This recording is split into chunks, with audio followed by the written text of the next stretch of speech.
最家常的食材，最简单的做法，成本几块钱，教你做好吃的开花果子，酥香可口不油腻，越吃越上瘾。碗中刻入2个鸡蛋，加入25克油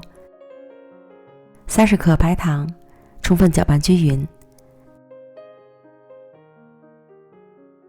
再加入200克低筋面粉，1.5克小苏打，搅拌成絮状。下手将面团搓均匀，注意不要去揉面，否则成品不酥松。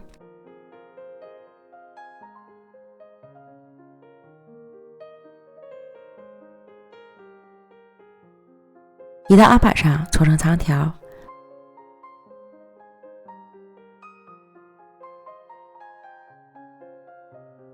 分成大小均等的面器，再把每个面器收拢成圆形的小面团。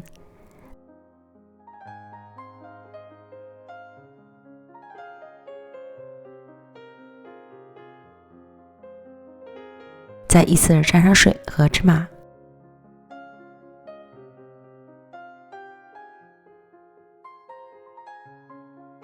按扁，切几道花刀，刀叶切得深一点，这样开花效果会更好。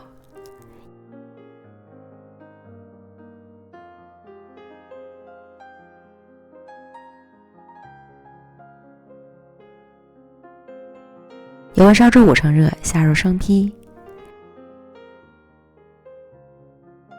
炸至浮起后翻面，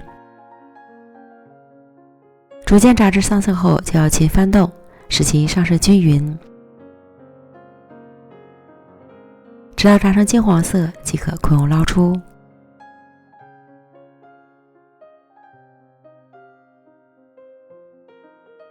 这样开花果子就做好了，外酥里软，吃起来酥香可口不油腻，真是越吃越上瘾。食材简单，做法也简单，喜欢的朋友赶快安排起来吧。